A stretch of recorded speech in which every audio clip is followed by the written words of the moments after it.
శ్రీ గురుభ్యో నమః. హరి ఓం. అందరికీ నమస్కారం.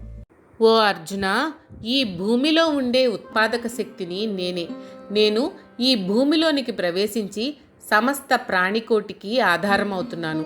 చంద్రుడిగా వెలుగులను విరజిమ్ముతూ ఈ భూమి నిరసాత్మకంగా ఉంటే సస్యశ్యామలం చేస్తున్నాను, ఓషధులను పండిస్తున్నాను. కేవలం వెలుగు ఉంటే సరిపోదు కదా, వాటిని అనుభవించడానికి జీవరాశులు ఉండాలి కదా. అందుకని పరమాత్మ సూర్యుని యొక్క తేజస్సు, కాంతి, వేడి రూపంలో ఈ భూమిలో ప్రవేశించి జీవరాశులు పుట్టడానికి తగిన బలాన్ని, శక్తిని ఇస్తున్నాడు. జీవరాశులు అన్నీ ఈ భూమి మీద బతకడానికి, తిరగడానికి వారికి ఆహార రూపంలో తగిన శక్తినిస్తున్నాడు. రసాత్మకుడు అయిన చంద్రుడి రూపంలో కిరణాలను భూమి మీద ప్రసరింపచేసి భూమి మీద ఓషధులను, వివిధ రకాలైన ధాన్యములను పండించడానికి తగిన ఓజస్సును అంటే బలాన్ని, శక్తిని ఇస్తున్నాడు. ఇప్పటిదాకా అన్నిటిలోనూ నేను ఉన్నాను అంటూ ఇప్పుడు కొంచెం విపులంగా ప్రాణకోటికి శక్తి, బలము నేనే ఇస్తున్నాను, వాటికి ఆహారము నేనే సమకూరుస్తున్నాను అని అంటున్నాడు పరమాత్మ. నేటి విజ్ఞాన శాస్త్రం కూడా సూర్యుడే సమస్త జీవకోటికి ప్రాణశక్తిని ప్రసాదిస్తున్నాడు అని నిరూపించింది. సూర్యుడు లేకపోతే ఈ జీవకోటి మనుగడ సాధ్యం కాదు. సూర్యరశ్మిలో డి విటమిన్ పుష్కలంగా ఉందని మనకు తెలుసు. అలాగే రాత్రిపూట చంద్రుడు ప్రకాశిస్తూ మన పంటలకు, ఓషధులకు అవసరమైన శక్తిని, బలాన్ని ఇస్తున్నాడు. శరీరానికి, మనస్సుకు సంతోషాన్ని, ఆహ్లాదాన్ని కలుగజేస్తున్నాడు. సూర్యుడు, చంద్రుడు, అగ్ని బాహ్య ప్రపంచంలో మనకు ఎలా ఉపయోగపడతారో తెలియజెప్పాడు కృష్ణుడు. ఇంకా ఆంతరంగికంగా అంటే మన శరీరం లోపల అగ్ని ఏ రూపంలో ఈ జీవకోటికి ఎలా ఉపయోగపడతాడో తర్వాతి శ్లోకంలో వివరించాడు కృష్ణుడు. ఓ అర్జున, నేను వైశ్వానరుడు అనే అగ్ని రూపంలో ప్రాణుల శరీరంలో ఉంటూ వారి శరీరాలకు కావలసిన వేడిని ఇస్తూ వారు తిన్న 4 విధాలైన ఆహారాలను పచనం చేస్తున్నాను అంటే జీర్ణం చేస్తున్నాను అని చెప్పాడు. సూర్యుడి వెలుగు, చంద్రుడి వెలుగు అన్నీ బయట ప్రపంచాన్ని చూడడానికి పనికొస్తాయి. ఆహార ధాన్యాలను, ఓషధులను పండిస్తాయి. మూడవది అగ్ని. ఈ అగ్ని 2 విధాలు. మొదటిది బయట ఉండే అగ్ని, రెండవది అన్ని వస్తువులలో, పదార్థాలలో, భావాలలో అంతర్లీనంగా ఉండే అగ్ని. ప్రతి వస్తువులో అగ్ని అంతర్లీనంగా ఉంటుంది. 2 వస్తువులు రుద్దుకుంటే వేడి పుడుతుంది. రాయి, ఇనుము లాంటివి రాచుకుంటే అగ్ని కణాలు పుడతాయి. అలాగే భావాలలో కూడా అగ్ని ఉంటుంది. కామాగ్ని, కోపాగ్ని అని కూడా అంటూ ఉంటాం కదా. ప్రస్తుతం కృష్ణుడు శరీరంలో అంతర్లీనంగా ఉండే శరీర ఉష్ణోగ్రత, కడుపులో ఉండే జఠరాగ్ని గురించి చెప్తున్నాడు. ప్రతి శరీరంలో కూడా పరిమితంగా ఉష్ణోగ్రత ఉంటుంది. మానవ శరీరంలో 98.4 డిగ్రీల ఉష్ణోగ్రత నిలకడగా ఉంటుంది. అది హెచ్చినా తగ్గినా ప్రమాదమే. అలాగే జీవరాశులు, మానవులు అన్నీ తాము ప్రాణాలతో ఉండడానికి ఏదో ఒక ఆహారం తినాలి. తిన్న ఆహారం జీర్ణం కావాలి కదా. అది ఎలా జరుగుతుందో ఇక్కడ వివరించాడు పరమాత్మ. బయటే కాదు, నేను జీవరాశుల లోపల కూడా అగ్ని రూపంలో ఉంటాను. దానిని వైశ్వానరుడు అంటారు. అదే జఠరాగ్ని. ఈ జఠరాగ్ని మనం తిన్న 4 రకాల ఆహారాలను జీర్ణం చేస్తుంది. ఆ జఠరాగ్ని రూపంలో ఉన్న అగ్నిని నేనే అంటున్నాడు పరమాత్మ. అందుకే ప్రాణినాం దేహమాశ్రిత అన్నాడు. అంటే ప్రతి ప్రాణి దేహములో జఠరాగ్ని రూపంలో నేనే ఉన్నాను అంటున్నాడు. 4 రకాలైన ఆహార పదార్థాలను పచనం చేస్తున్నాను అంటున్నాడు. అన్నము అంటే ఆహారము. కేవలం వరి అన్నమే కాదు, బియ్యముతో కానీ, మరి ఏ ఇతర ధాన్యములతో కానీ, పప్పు పదార్థములతో కానీ 4 రకాలైన ఆహార పదార్థాలను తయారు చేస్తారు. అవే భక్ష్యములు, భోజ్యములు, లేహ్యములు, చోష్యములు. భక్ష్యములు అంటే గట్టిగా ఉండి కొరికి నమిలి తినే పదార్థాలు, కూరలు, పిండి వంటలు లాంటివి. భోజ్యములు అంటే నాలుకతో చప్పరించేవి, మెత్తగా ఉండేవి. లేహ్యములు అంటే నాలుక మీద వేసుకుని లొట్టలేసేవి. పచ్చళ్ళు, హల్వాలు మొదలైన పల్చటి, మెత్తటి పదార్థాలు. ఇక చోష్యములు అంటే పానీయాలు, నోటితో జుర్రుకునే పల్చటి పదార్థాలు. వివిధ రకాలైన పానీయాలు. మనం రోజు తినేవి అన్నీ ఈ నాలుగింటిలో ఏదో ఒక రకానికి చెందినవి అయి ఉంటాయి. ఈ ఆహార పదార్థాలను మనం నోటితో తింటూ ఉంటాం. అవి గొంతు గుండా జీర్ణాశయంలోనికి వెళతాయి. ఇక్కడ ఒక విషయాన్ని మనం గుర్తుపెట్టుకోవాలి. గొంతు దాకా మన ఇష్టం. ఏది తినాలి, ఏది తినకూడదు అని మనం నిర్ణయించుకుంటాం. ఒక్కసారి గొంతు దిగితే ఆ తర్వాత వైశ్వానరుడి ఇష్టం. నువ్వు పాయసం తిన్నా, విషం తిన్నా తన పని తాను చేసుకుపోతాడు. ఆ వైశ్వానరుడే జఠరాగ్ని. మనం తిన్న అన్ని ఆహార పదార్థాలను వివిధ రసములతో కలిపి జీర్ణం చేసే అగ్ని లాంటి శక్తి. దానినే జీర్ణశక్తి అని కూడా అంటారు. ఇక్కడ మరొక విషయం కూడా చెప్పాడు కృష్ణుడు.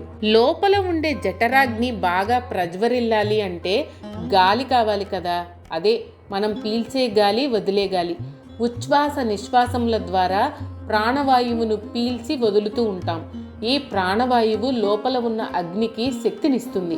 ఆ శక్తి వలన జఠరాగ్ని మనం తిన్న 4 విధాలైన ఆహార పదార్థాలను జీర్ణం చేస్తుంది. అందుకే అన్నం తినేటప్పుడు ఒక మంత్రం చదువుతారు. ముందు గాయత్రి మంత్రం చదువుతారు. తర్వాత అమృతమస్తు అని తను తినబోయే ఆహారం అమృతంతో సమానం కావాలి అని సంకల్పిస్తాడు. తర్వాత ఓం ప్రాణాయ స్వాహ, అపానాయ స్వాహ, యానాయ స్వాహ, ఉదానాయ స్వాహ, సమానాయ స్వాహ అని, తర్వాత ఓం పరబ్రహ్మణే నమః అంటూ భగవంతుణ్ణి తలుచుకుని భోజనం ప్రారంభిస్తాడు.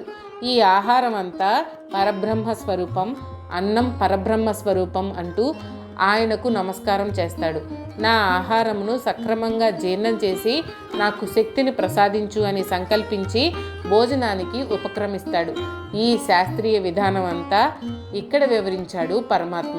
ఓ అర్జున, నేను అందరి హృదయాలలో ఆత్మస్వరూపుడిగా ఉన్నాను. నా వలననే మానవులకు జ్ఞాపక శక్తి, జ్ఞానశక్తి, ధారణ శక్తి, మరిచిపోయే శక్తి కలుగుతున్నాయి. నాకు వేదములు తెలుసు, నేను వేద స్వరూపుడను. వేదముల గురించి తెలిసిన వాడను కూడా నేనే. ఇంతకు ముందు మనం తిన్న ఆహారం జీర్ణమయ్యి ఎలా మనకు శక్తిని ఇస్తుంది అనే విషయాన్ని చెప్పిన తర్వాత ఆ శక్తి ఎలా పనిచేస్తుంది అనే విషయాన్ని ఇక్కడ వివరిస్తున్నాడు పరమాత్మ. మనం తిన్న ఆహారం వలన వచ్చిన శక్తి మనకు స్మృతి అంటే జ్ఞాపక శక్తి, ధారణా శక్తి, అవగాహన, ఆలోచన శక్తిని ఇస్తుంది. అలాగే అపోహనం అంటే మరిచిపోయే శక్తిని కూడా ఇస్తుంది. అపోహ అని వాడాడు పరమాత్మ. అపోహలు అని మనం వింటూ ఉంటాం. విషయాలను తప్పుగా అర్థం చేసుకోవడం అంటే మనం తినే ఆహారాన్ని బట్టి మనకు చురుకుదనం, జ్ఞాపక శక్తి కలుగుతాయి. అలాగే అపోహలు, మతిమరుపు, చదివింది జ్ఞాపకం లేకపోవడం కలుగుతాయి. వీటికంతా కారణం మన హృదయం లోపల ఉండి మనలో చైతన్య శక్తిని కలగజేస్తున్న పరమాత్మే. ఇది ఏ ఒక్కరికో, ఏ జాతికో, ఏ కులానికో, ధనికులకో, అగ్రవర్ణాల వారికో పరిమితం కాదు. సర్వస్య అంటున్నాడు. అంటే అందరికీ సమానంగా వర్తిస్తుంది. బ్రాహ్మణులకే తెలివితేటలుంటాయి, ఒక ప్రాంతం వారికే తెలివితేటలుంటాయి అని అనుకోవడం పొరపాటు. అది మనం చూపే వివక్షత.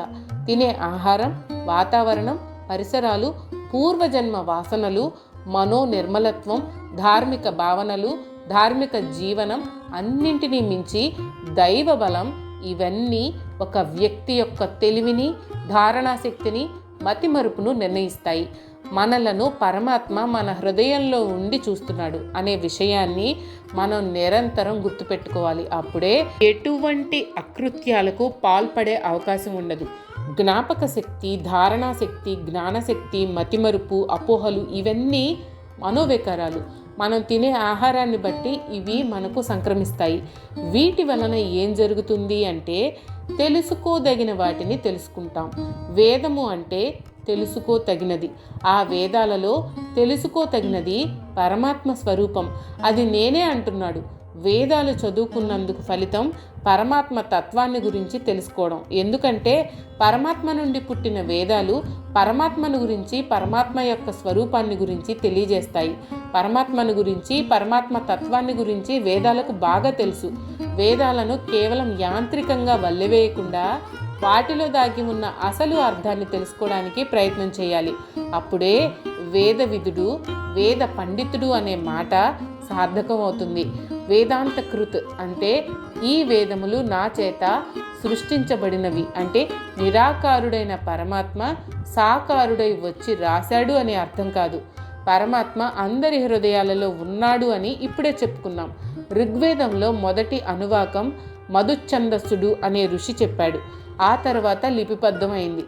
ఋగ్వేద ఋషులు తాము సమాధిలో ఉన్నప్పుడు పరమాత్మ కృపతో కలిగిన జ్ఞానం ద్వారా తెలుసుకున్న విషయాలను జ్ఞాపకం పెట్టుకుని తమ శిష్యులకు చెప్పారు.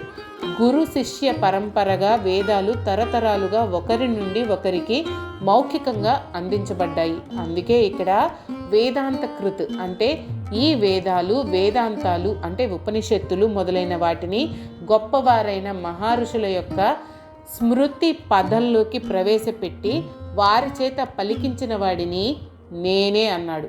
ఆ మహర్షుల యొక్క జ్ఞాపక శక్తిని, ధారణా శక్తిని, ఆలోచన శక్తిని, పరిశీలనా శక్తిని నేనే, వేద స్వరూపాన్ని నేనే. అంతేకాదు ఈ వేదములను సృష్టించిన వాడిని నేను, ఆ వేదములను ఎరిగిన వాడిని కూడా నేనే అని కృష్ణుడు ఇక్కడ చెప్పాడు. కాబట్టి సర్వం పరమాత్మమయమని తెలుసుకుంటే చాలు. అందుకే వేదాలు అపౌరుషేయములు, పరమాత్మచే సృష్టించబడ్డాయి అని పెద్దలు అంటారు. మీకు కనుక ఈ వీడియో నచ్చినట్లయితే లైక్ చేయండి. అలాగే మీ ఫ్యామిలీ అండ్ ఫ్రెండ్స్కి షేర్ చేయండి. ఛానల్లో కొత్త నోటిఫికేషన్స్ కోసం సబ్స్క్రైబ్ చేయండి. అలాగే పక్కనే ఉన్న బెల్ ఐకాన్ని ట్యాప్ చేయండి.